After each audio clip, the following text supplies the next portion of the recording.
श्रीमद् भगवद गीता पंचम अध्याय श्लोक संख्या 2 तक हो गया था। 3 नंबर श्लोक अभी हम करेंगे। तो इसमें क्या चल रहा है कोई बताएगा संक्षेप में? पंचम अध्याय में क्या प्रश्न किया अर्जुन ने और फिर इसका क्या उत्तर है? उसमें अर्जुन ने प्रश्न किया था कि कर्म संन्यास श्रेष्ठ है या निष्काम कर्म योग श्रेष्ठ है। तो फिर आगे क्या श्रेष्ठ है इसमें? उसमें से उन्होंने बताया था कि निष्काम कर्म योग जो है वो ज्यादा श्रेष्ठ है, क्योंकि जो निष्काम कर्म योग है इससे चित्त की शुद्धि होती है और उसी के साथ साथ मतलब अगर जो ज्ञानी है उसके पतन के जो चांसेस है वो ज्यादा होते हैं, लेकिन जो निष्काम कर्म है उसको उसके गिरने की संभावना जो है वो कम रहती है। ऐसे कहो, ठीक बोला, लेकिन थोड़ा सा ऐसे बोलो कि जो ज्ञान योग में डायरेक्ट जाएगा तो उसके पतन के चांस हो जाते हैं। कर्म संन्यास को डायरेक्ट करता है, निष्काम कर्म योग का आशय किए बगैर, मतलब चित्त की शुद्धि हुई नहीं और डायरेक्ट कर्म संन्यासी हो गया, ज्ञान योगी हो गया। तो ज्ञान योग के लिए मतलब संन्यास ग्रहण कर लिया और सारे कर्मों का त्याग कर दिया, तो वहां पर गिरने के चांस ज्यादा है। लेकिन कोई निष्काम कर्म योग का आश्रय ग्रहण करके फिर निष्काम कर्म उसको कर्म संन्यासी होता है, तो वो विधि हो गई और विधि का पालन करके जाएगा तो उससे फिर वो गिरने के चांस कम हो जाते हैं। तो यही समझा हमने, ठीक बताया आपने। एक लास्ट कल यहाँ पे खत्म हुआ था। एक लोग ना, सब लोग हैंड रेज किया कीजिए, ऐसे मत बोला कीजिए। हाँ, कल लास्ट में बताया था कि भक्ति का द्वार क्यों बोला निष्काम कर्म योग को। यद्यपि निष्काम कर्म योग और भक्ति योग मतलब 2 शब्द हैं, निष्काम कर्म योग और भक्ति योग, इसमें क्या डिफरेंस है ये कौन बताएगा? कल राधा दीदी ने क्लियर किया था। हाँ जी प्रीति दीदी, आप बताइए। कृष्ण प्रभु जी, निष्काम कर्म योग में कर्म प्रधान है, बाद में ऑफर की जाते हैं। भक्ति योग में पहले ही सब कुछ अपने आप को ही ऑफर कर दिया जाता है और फिर कर्म किए जाते हैं भगवान को। तो जो श्लोक प्रहलाद जी कल हम कथा सुन रहे थे शाम को, तो प्रहलाद जी जो श्लोक बोल रहे थे, श्रवणम कीर्तनम विष्णु स्वर्णम पाद सेवनम अर्चनम दास्यम सत्यम आत्मवेदनम, वो जो श्लोक है उसमें भगवान प्रहलाद जी कह रहे इति पुंसा अर्पिता विष्णु भक्ति चैव नवलक्षणा। अर्पिता विष्णु, विष्णु को भी अर्पित की जाती है वो भक्ति, तो निष्काम कर्म योग भी अर्पित ही होता है। तो यहाँ पर प्रहलाद जी जो श्लोक बोल रहे हैं श्रवण कीर्तन वाला, ये निष्काम कर्म योग का श्लोक है या भक्ति योग का श्लोक है? दीदी आप बताइए। जी मैं कल क्लास अटेंड नहीं कर पाई। अच्छा ठीक है, कोई बात नहीं। अच्युत कृष्ण प्रभु आप बताइए। भक्ति योग का ही है। कैसे? जो ये नवदा भक्ति की जो अंग है उनको ही बोला गया ना। हाँ, लेकिन कह तो रहे हैं ना कि इति पुंसा अर्पिता विष्णु। मनुष्य, पुंसा होता है मनुष्य, ये मनुष्य विष्णु को अर्पित करता है, 9 प्रकार की भक्ति अर्पित करता है।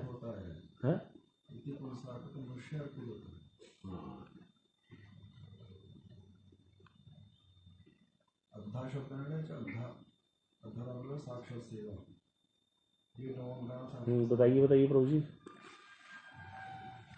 इसमें भक्ति पहले हो गई ना, क्योंकि उसने अपने आप को अर्पण पहले कर दिया। ये बिल्कुल ठीक बोला। यहाँ पर पुंसार्पिता विष्णु का अर्थ क्या है? विष्णु को अर्पित हो चुका है व्यक्ति, फिर वो अंगों का पालन कर रहा है। भक्ति के अंगों को करके पालन नहीं कर रहा, अर्पण नहीं कर रहा। जैसे श्रवण कीर्तन विष्णु स्मरण करके फिर बाद में नहीं बोल रहा कृष्ण अर्पणमस्तु, पहले कृष्ण को अर्पित है, स्वयं ही समर्पित है व्यक्ति, फिर वो अंगों का पालन कर रहा है। गुरुजी ने बोला नाम करना है, कथा सुनो, माला करो, भगवान का ध्यान तो अपने आप ही होगा, श्रवण और कीर्तन से अपने आप स्मरण होगा। तो ये सब चीजों का जो पालन कर रहा है, अर्चन कर रहा है, पूजा कर रहा है, दास्य भाव से सेवा कर रहा है भगवान की, पहले अर्पित हो चुका है। ठीक है ना। माता पहले, माता का पुत्र से पहले क्या है? माता पुत्र वाला संबंध है, फिर माता अपने आप सेवा कर रही है स्वाभाविक रूप से पुत्र की। पुत्र भी ऐसी प्रकार से है कि मेरी माता है ये, इसी प्रकार वहां पर एक संबंध पहले से ही है भगवान के साथ। निष्काम कर्म योग में ऐसा नहीं है, वहां पर पहले किया जा रहा है कार्य, कर्म किया जा रहा है निष्काम होकर के, कोई कामना नहीं है। बहुत बड़ी बात है, कामना कोई नहीं है, कर्म किया जा रहा है, फिर उसको अर्पित भी किया जा रहा है भगवान को। वहां पर पहले कर्म है, क्रिया है, फिर अर्पण है। यहाँ पर पहले अर्पण है, अपने आप को अर्पित कर दिया, समर्पित हो गए, भगवान की शरण ग्रहण कर ली, फिर अंगों का पालन किया जा रहा है। तो यहाँ पर ये बहुत बड़ा डिफरेंस हो गया, इसीलिए भक्ति योग है, साक्षात भक्ति योग है ये जो प्रहलाद जी वाला श्लोक है। ये निष्काम कर्म योग साक्षात भक्ति योग नहीं है, ये दूर से भक्ति को लक्ष्य करता है। क्योंकि दूर से भक्ति को कैसे लक्ष्य करता है, कोई बता सकता है? एड्रेस कीजिएगा।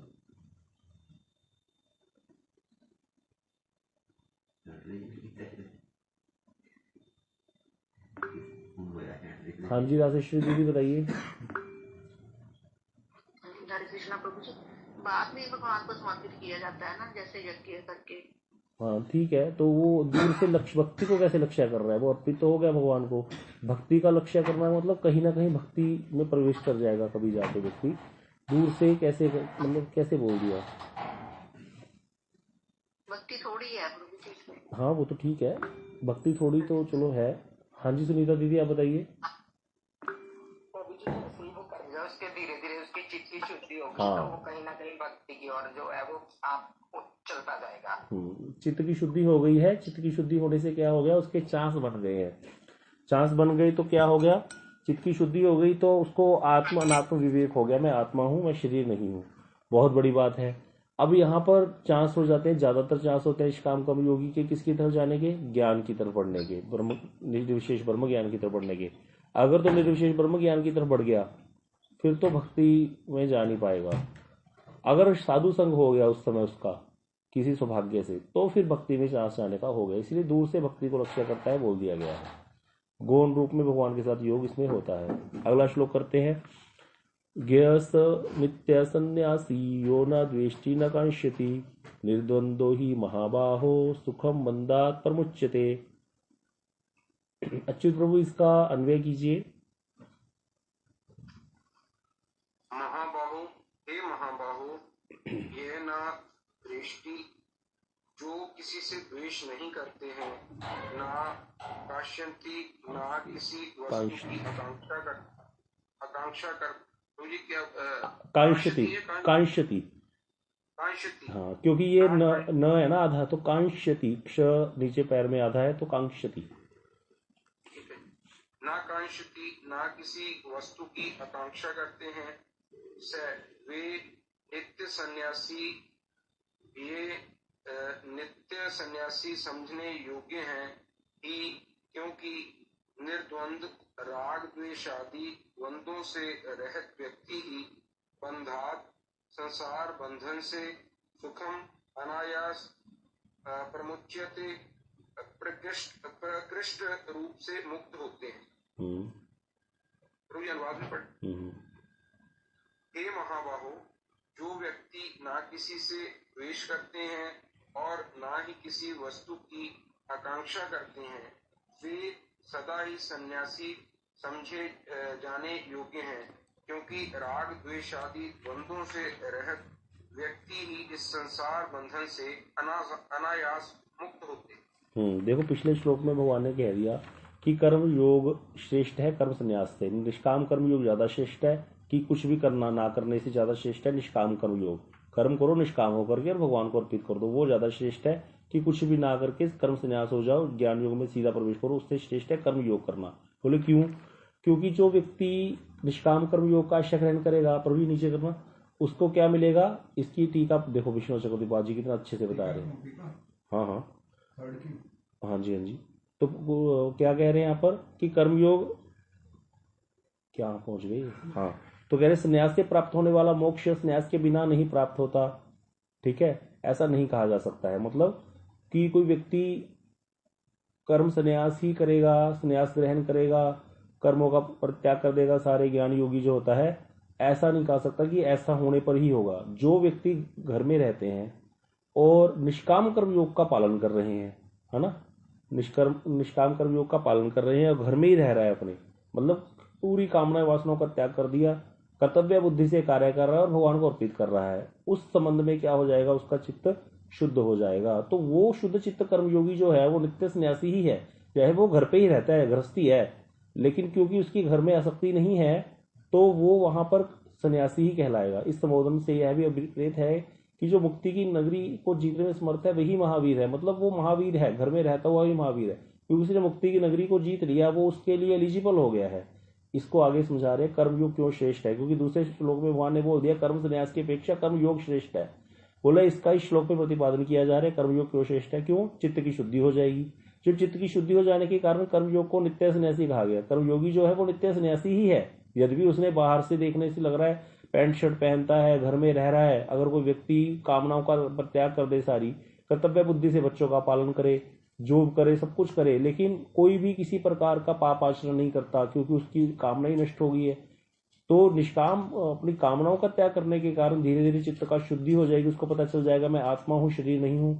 ऐसा व्यक्ति क्या है, घर में रहता हो ही नित्य सन्यासी है वो। सन्यास का अर्थ ये नहीं कि सन्यास वेश धारण करेगा, दंड धारण करेगा तभी सन्यासी कहलाएगा।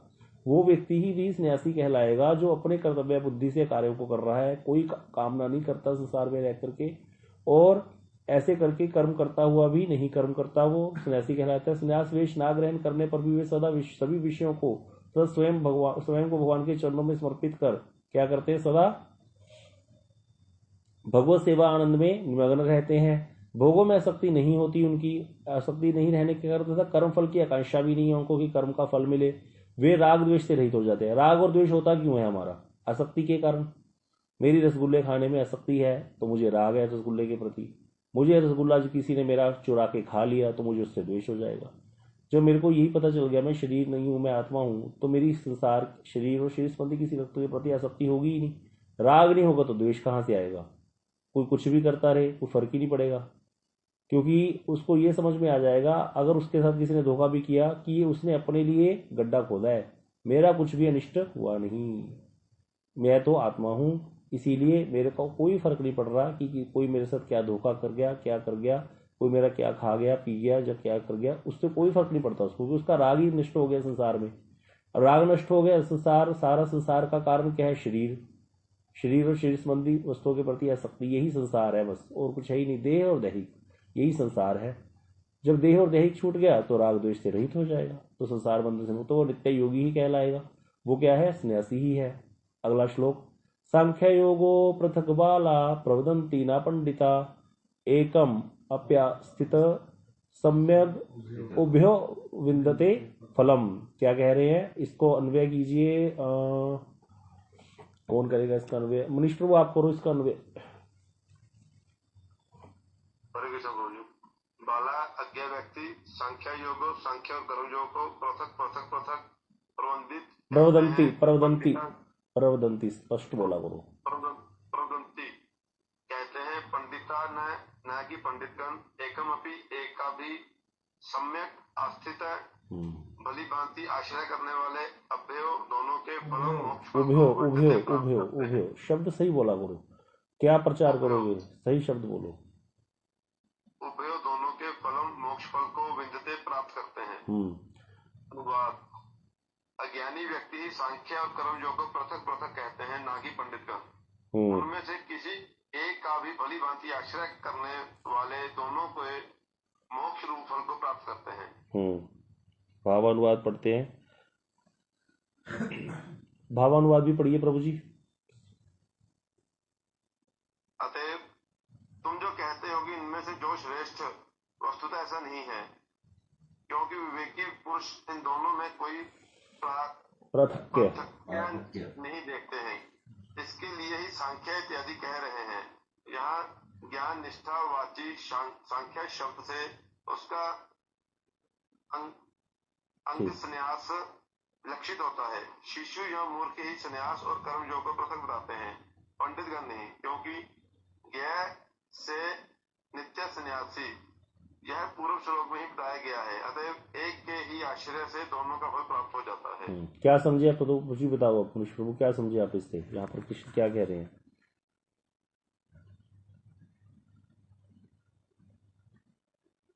अज्ञानी व्यक्ति ही सांख्य और कर्म योग को पृथक कहते हैं, मतलब क्या कह रहे हैं कृष्ण? तो कह रहे इसमें दोनों में कुछ होता भी, दोनों में ये श्रेष्ठ है ये श्रेष्ठ, ऐसा नहीं है कि वो दोनों के एक ही तरह देखते हैं। जो पृथक पुरुष विवेकी पुरुष है वो दोनों के एक ही तरह समझते हैं। कौन को संख्या का अर्थ क्या है यहाँ? संख्या का योग, ज्ञान योग का जी। बिल्कुल ठीक है। संख्या या ज्ञान योग या कर्म संन्यास एक ही शब्द है, इसको नोट कर लेना, नहीं तो उलझते रहोगे सारा दिन। कहीं कभी शब्द आ जाता है कभी कोई। तो यहाँ संख्या का अर्थ ज्ञान योग है। तो कह रहे जो ज्ञान योगी है और जो निष्काम कर्म योगी है, अगर देखा जाए तो ये पृथक नहीं है भाई।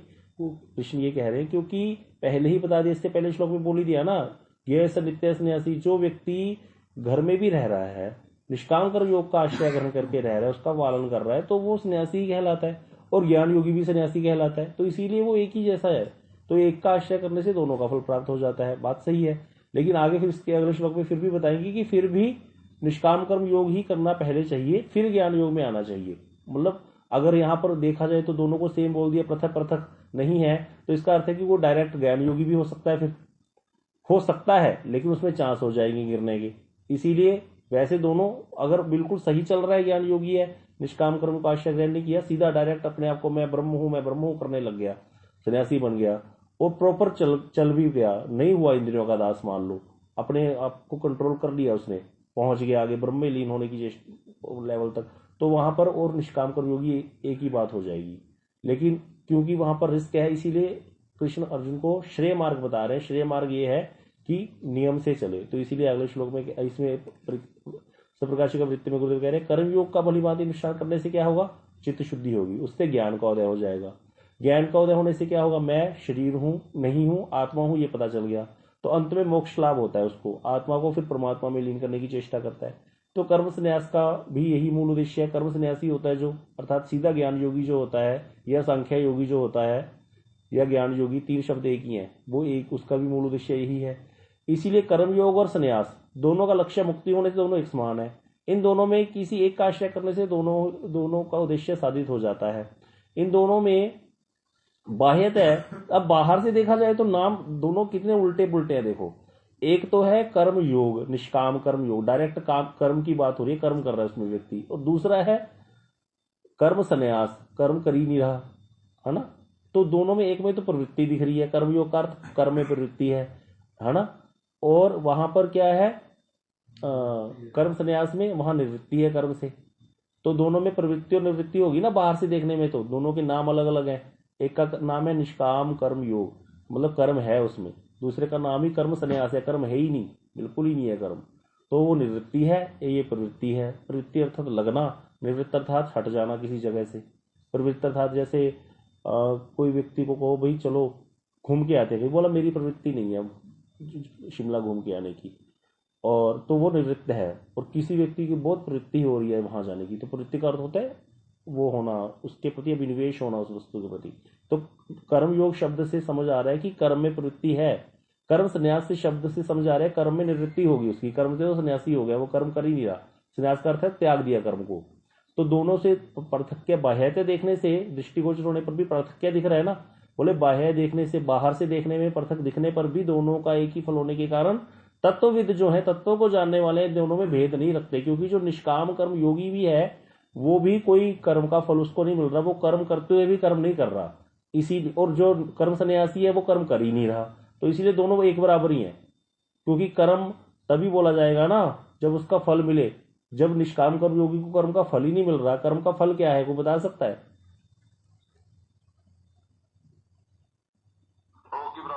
हाँ, सुख और दुख, ठीक है, भोग की प्राप्ति भी बोल ठीक है, सुख और दुख, कर्म से सुख और दुख मिलते हैं। क्योंकि बुरा कर्म करोगे तो उल्टा फल मिलेगा, अच्छा कर्म करोगे तो अच्छा।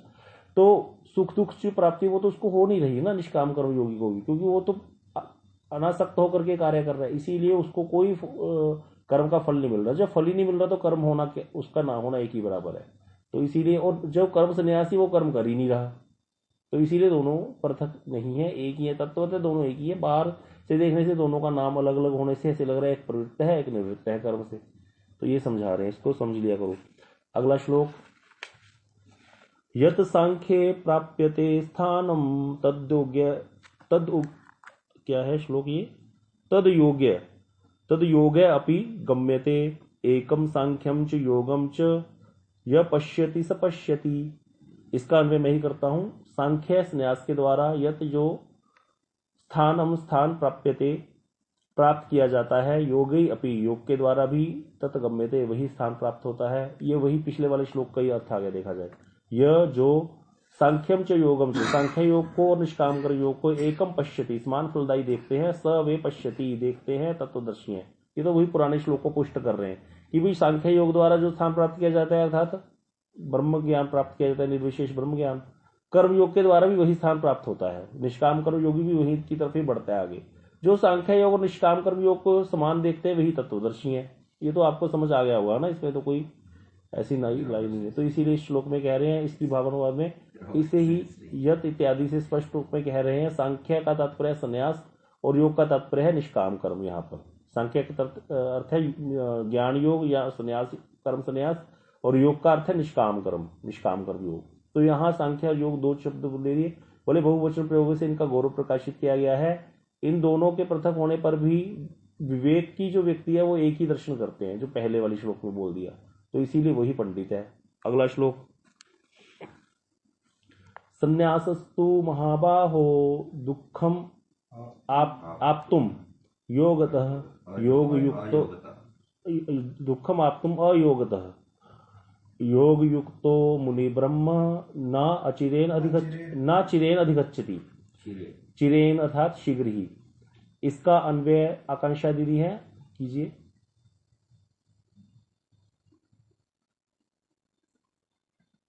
नहीं है ना? हाँ जी। महाबाहो अयोग्यता निष्काम कर्म योग के बिना संन्यास दुखम आपतु दुखदायी है। तो किंतु योग्य निष्काम कर्मवान मुनि ज्ञानी सन होकर न चिरेन शीघ्र ही ब्रह्मा को अधिगच्छति प्राप्त होते हैं। ब्रह्माणी ब्रह्म को बोलना है, ब्रह्मा नहीं है यहाँ पर। ब्रह्म अर्थात मतलब भगवान। ब्रह्म को, हाँ ब्रह्म मतलब ब्रह्म को। अनुवाद भी करना प्रभु। हाँ जी कीजिए।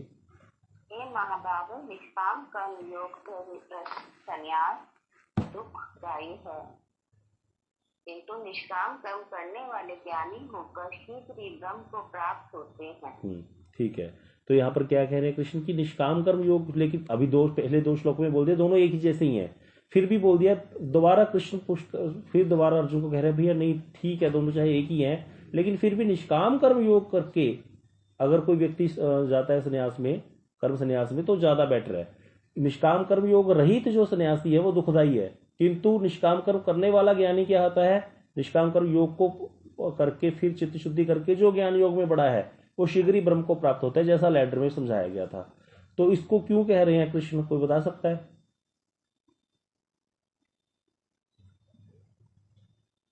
चित्त की शुद्धि नहीं होगी, चित्त की शुद्धि के बिना संन्यास ग्रहण नहीं होगा प्रभु।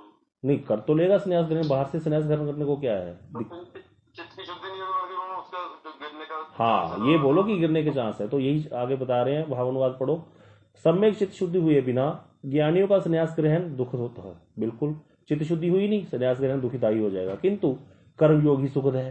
कर्मयोग से क्या होगा, इसी पूर्व इंगित तात्पर्य को द्वारा, क्योंकि पहले भगवान ने बोल दिया था ये शुरू में, कल दो श्लोक जो आए थे कि वो वातांसी हो जाएगा, मतलब उल्टी करके खाने वाला है ना, ऐसे हो जाएगा। तो इस पूर्व इंगित तात्पर्य को स्पष्ट करने के लिए संन्यासस्तु इत्यादि कह रहे हैं कि चित्त वैगुण्य होने पर क्या होगा, संन्यास को दुखदायी कहा गया है, चित्त में वैगुण्य आ जाएगा। बार बार वही चीजें आ रही हैं, बस बार बार कृष्ण समझाने की चेष्टा कर रहे हैं अर्जुन को एक ही चीज को। यहाँ पर ये चैप्टर एक तरह से आपका हो चुका है, आपको समझ आ गया जिसको ये सारा कॉन्सेप्ट, जो लेटर समझ आ गई, और इसमें जहां पर ये समझ में आ गया इस अध्याय में जो प्रश्न कर दिया अर्जुन ने कि दोनों में कौन सी वस्तु ठीक है, तो भगवान ने बोल दिया भी पहले निष्काम कर्म योग के अर्थात लेटर के हिसाब से ही चले, फिर बाद में ज्ञान योग में प्रवेश करे। तो नहीं तो क्या होगा, वहां पर कर्म योग ही चित्त वैगुण्य को शांत करने वाला है। चित्त में जो वैगुण्य अर्थात जो चित्त त्रिगुणमयी माया की तरफ भाग रहा है, सततम और रज्जु आ रहे हैं, वो उसको शांत करने का एक ही उपाय है कर्मयोग। अतः अयोग्यता अर्थात चित्त वैगुण्य प्रशामक कर्म योग का अभाव होने पर, मतलब वहां पर अगर वो अयोग्यता अर्थात कर्म योग का आश्रय नहीं ग्रहण कर रहा, तो फिर क्या होगा, संन्यास में अधिकारी नहीं बनेगा वो, और अधिकारी ना होकर के कोई कार्य करने पर क्या होता है, व्यक्ति मरता है। कोई चपड़ासी था, कॉलेज में चला गया, अरे मैं तो बड़े वाले IIT में जाता हूँ, जाकर के बढ़िया कुर्सी पे बैठ गया, तो थप्पड़ मार के उसको उठाएंगे कि नहीं उतारेंगे, ना तो वो लेवल पे काम ही कर पाएगा, क्योंकि उसको तो वही आदत पड़ी हुई है। तो इसीलिए अगर उसको कोई बिठा भी देना बड़े लेवल पर जाके वो उसकी कुर्सी पर, तो वो वहां पर भी वही पहले कार्य करता रहेगा। तो इसीलिए अधिकार नहीं है ना, तो वैसा संन्यास दुख प्राप्ति का कारण बन जाता है। अधिकार से जाने में फिर क्या होता है, लाभ होता है। कोई व्यक्ति डिग्री लेकर के गया है तो फिर लाभ प्राप्त करता है। तो इसीलिए कह रहे हैं यहाँ पर कि भैया डिग्री लेकर के जाओ, चित्त की शुद्धि करके फिर संन्यास में जाओ ज्ञान योग में। भक्ति मार्ग में क्या है, इसका उत्तर देगा कोई? भक्ति मार्ग में भी ऐसा ही है फिर तो भाई, चित्त की शुद्धि होनी चाहिए ना, या नहीं? भक्ति योग में जा सकता है।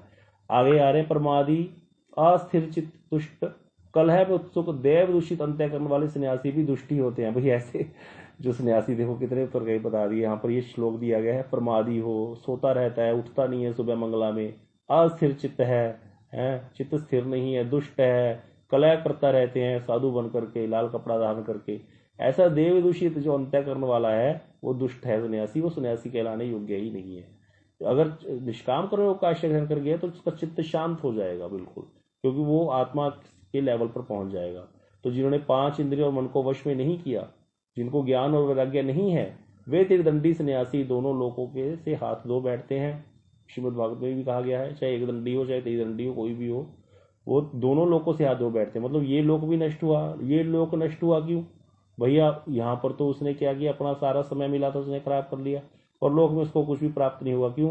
क्योंकि उसने लोगों का माल खाया है, अपना तो कर्म कुछ किया नहीं, कर्म सन्यासी हो गया ना वो व्यक्ति, कर्म तो किया नहीं, अपनी आजीविका चलाने के लिए भोग कर रहा है संसार की वस्तुओं का, लोगों से पैसा आ रहा है उसी को खा रहा है। घर इत्यादि बनाने की बजाय उसने आश्रम बनाने शुरू कर दिए, बड़े बड़े आश्रम बनाए। तो वो जो धर्म है लोगों का लिया, उसके प्रति उसकी आसक्ति आश्रम के प्रति, इसीलिए तो केस कर रहा है। तो यहाँ पर क्या हो गया, वो हाथ धो बैठा दोनों लोगों से, यहाँ पर भी मारा गया, अगले लोक में भी उसको जो है दुर्गति प्राप्त होगी। अतः निष्काम कर्म योगी ज्ञानी होकर शीघ्र ही ब्रह्म को प्राप्त करते हैं। अगर निष्काम कर्म योगी होगा कोई तो फिर ज्ञान प्राप्त हो जाएगा उसको, मैं आत्मा हूं, ये लेवल पर पहुंच करके जब फिर आगे ज्ञान योग में बढ़ेगा तो ब्रह्म को प्राप्त कर लेगा। चित्त शुद्ध होने के पूर्व गुरुदेव कह रहे हैं, संन्यास ग्रहण करने की अपेक्षा निष्काम कर्म योग का आचरण करना श्रेष्ठ है। अगला श्लोक, योग युक्तो शुद्धात्मा विजितात्मा चितेन्द्रिय सर्वभूतात्मा भूतात्मा कुर्वन् अपि न लिप्यते। इसमें भी यही कह रहे हैं, इसको 1 मिनट रह गया, इसका अन्वय आप पढ़ लीजिएगा। इसका अर्थ पढ़ते हैं सीधा। जो निष्काम कर्म योगी हैं वो क्या है, जो निष्काम कर्म योग अर्थात जो नियम से चल रहा है, पहले निष्काम कर्म का आश्रय ग्रहण कर, तो वो विशुद्ध अंतःकरण वाला है।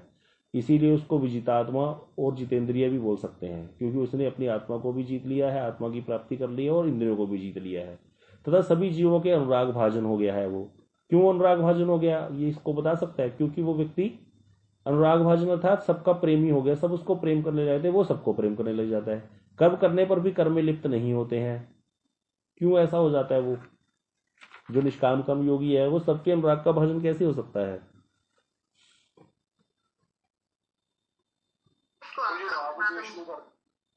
हाँ जी अच्युत प्रभु क्या कह रहे हो?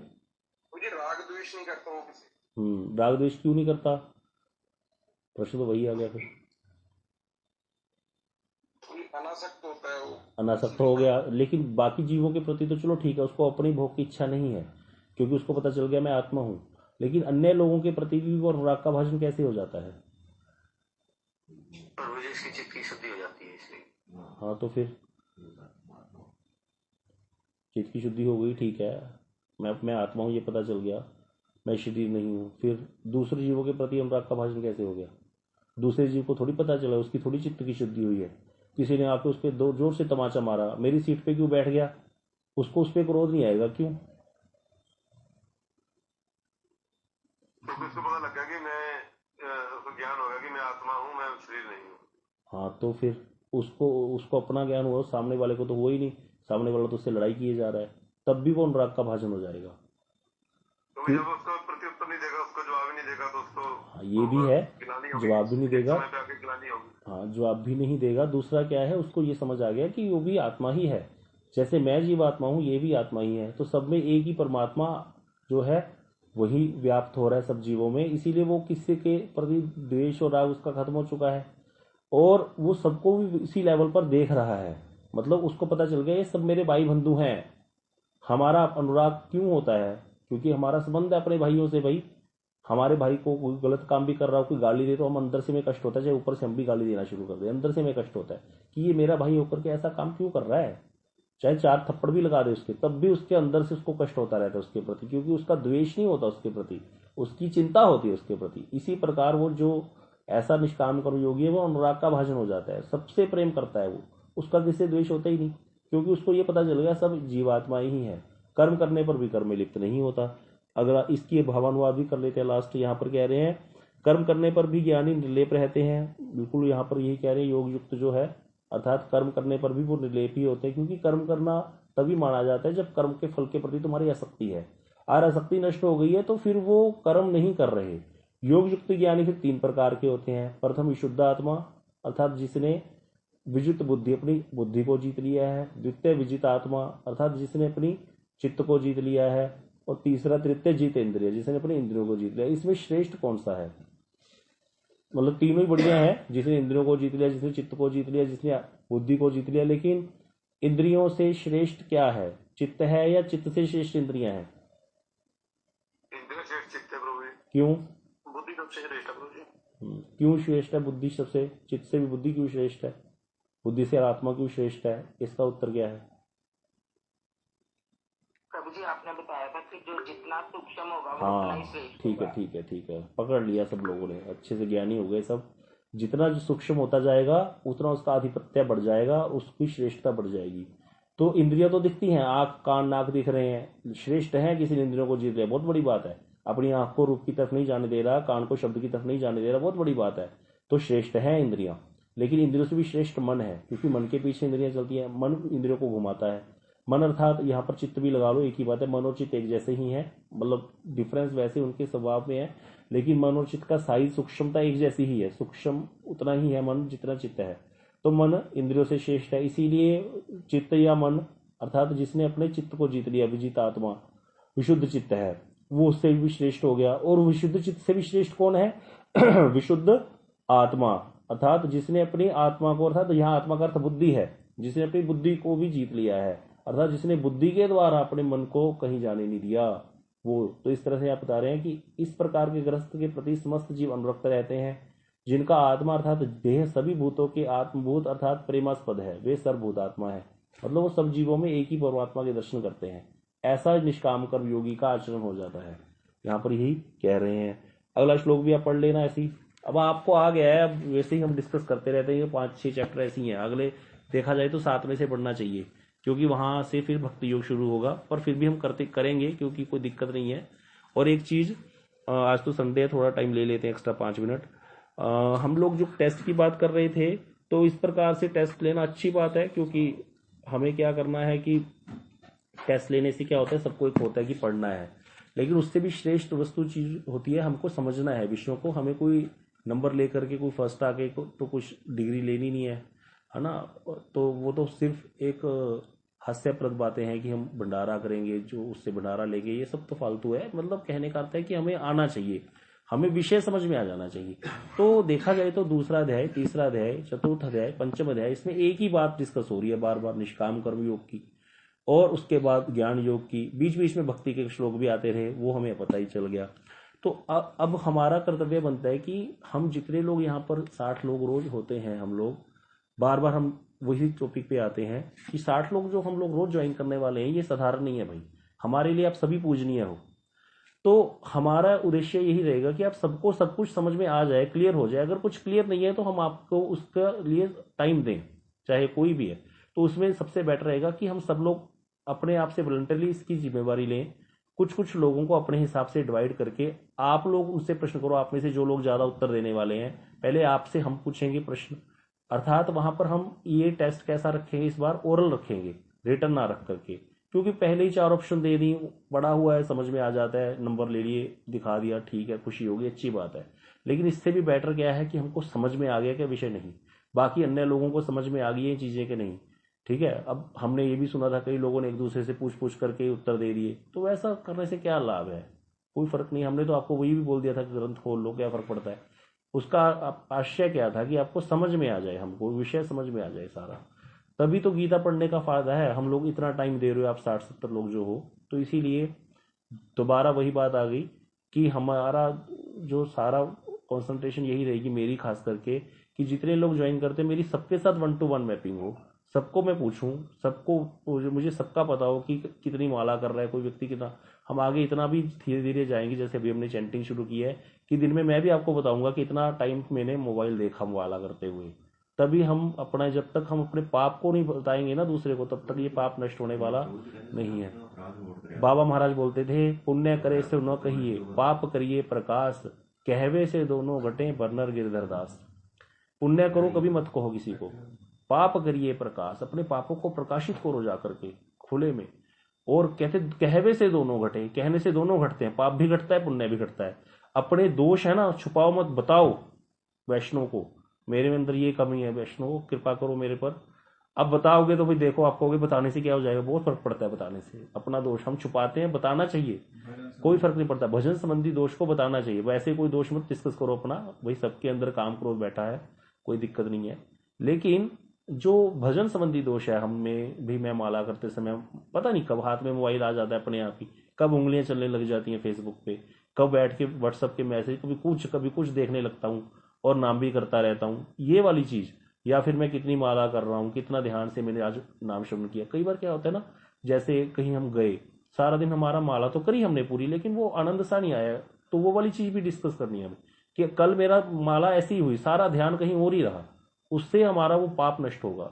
फिर हमारा अगले दिन चाहे हम कहीं बिजी भी हैं तो भी हम ध्यान रखेंगे कि मैं माला कर रहा हूँ, मेरे नाम में ही ध्यान होना चाहिए।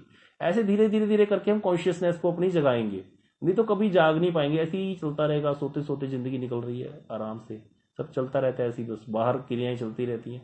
तो इसीलिए हमारी कॉन्सेंट्रेशन यही रहेगी कि 60 के 60 लोग जो ज्वाइन करते हैं। इसीलिए मैंने आपको बोला था कि गौरांग सुधा ग्रुप में हम उन्हीं लोगों को रखेंगे जो सुबह की क्लास ज्वाइन करते हैं। गौरांग सुधा ग्रुप में हम वही लोग, क्योंकि उनके साथ हमारा पूरा संपर्क रहेगा हर प्रकार से, किसी के भी थ्रू, चाहे 60 लोगों से एक साथ तो मैं बात नहीं कर सकता मैं भी, तो आप लोग जो हो, जहां जहां जो हमारे सनातन प्रभु जी पठानकोट में है, वेणुगोपाल प्रभु जी हैं, यहाँ पर 1-2 लोग, वेणुगोपाल प्रभु जी यहाँ तलवाड़ा में कई भक्त हैं, तो वहां पर 2 लोगों को नियुक्त करेंगे, 2-3 लोगों को, वो अपना अपना ग्रुप बना करके लोगों से प्रश्न करें, पूछें, उत्तर दें, मिल करके संडे को क्लास करें, ताकि ये सारी चीजें क्लियर कर लें, पहले 6 चैप्टर अच्छे से क्लियर कर लें, अभी तक का जितना है वो क्लियर करते जाओ। इसलिए आपसे प्रार्थना है, आप एक दूसरे को पूछो, चीजों को क्लियर करो। अब देखिए, सकाम कर्म योग, मैंने भी एक गलत शब्द बोल दिया था, मैं कोई बहुत बड़ा ज्ञानी थोड़ी बैठा हूं, गुरु वर्गों से सीख रहे हैं धीरे धीरे, तो बाद में समझ में आया कि इस काम कर्म योग नाम की कोई टर्म ही नहीं होती। काम कर्म एक शब्द है, वो वेद विहित है, लेकिन उसका फल क्या है, भोग है बस, वो कभी भी भगवान से जोड़ेगा नहीं। तो इस प्रकार की चीजें हमें क्लियर होती है जब हम डिस्कस करते रहते हैं। तो यही आपसे प्रार्थना है। टेस्ट तो लेंगे हम, 6 चैप्टर्स का एक साथ टेस्ट भी कर लेंगे, कोई बात नहीं, अच्छी बात है, लेकिन आप सब एक दूसरे से पूछो, प्रश्न करो, उत्तर दो, इन चीजों को क्लियर कर लो। निष्काम कर्म योग किसको कहते हैं, कर्म योग, ये सारी चीजें जो भी हम डिस्कस करें, मैं आपको प्रश्न भी दे दूंगा ताकि हम क्लियर हो जाए इन चीजों में, और फिर उसके बाद हम आगे बढ़ेंगे। तो इस तरह से क्या होगा ना कि हमारा बल बढ़ेगा, हमें पता चलेगा भी गीता कहती क्या है। नहीं तो ऐसे कर लिया, पढ़ लिया, सारा दिन ही पढ़ती रहती है। माताओं को देखो कितना ग्रंथ खोल के बैठी रहती है, पढ़ते रहते हैं। अब मैं रोज गीता पढ़ती हूँ, मैं रोज रामायण पढ़ती हूँ, पढ़ते रहो भाई, अच्छा है, उसका भी फल है, ऐसी बात नहीं है, ऐसी बात नहीं है कि उसका फल नहीं, उसका भी फल है। भाई ग्रंथ का आश्रय ग्रहण किया, थोड़ी देर निंदा से बच गए और उनको स्पर्श किया ग्रंथ को, तो बड़ा फल है इसका भी। पर जो समझ करके हम करें तो फिर कहने ही क्या है, उसको समझ के करना तो बहुत ही बड़ी बात होती है। तो इसीलिए कोई ये मत समझे कि हमें कुछ आता नहीं है, हमें सब आता है, सब कुछ आ जाता है, कोई बड़ी बात नहीं है। बस आप सब लोग साथ दो एक दूसरे का और आगे बढ़ो। इतने लोग भी अच्छे से तैयार होकर के गीता जी को अच्छे से समझ लेंगे तो फिर आगे के ग्रंथों में प्रवेश करना हमारे लिए बहुत आसान हो जाएगा, और नियमों को पालन करना और सब चीजों को करना आगे बहुत अच्छा हो जाएगा। हमारे आचरण में शुद्धि हो जाएगी, और जितना हमारा आहार शुद्धि, आचरण शुद्ध होगा, उतना हमारा भक्ति में हम प्रवेश ज्यादा करेंगे।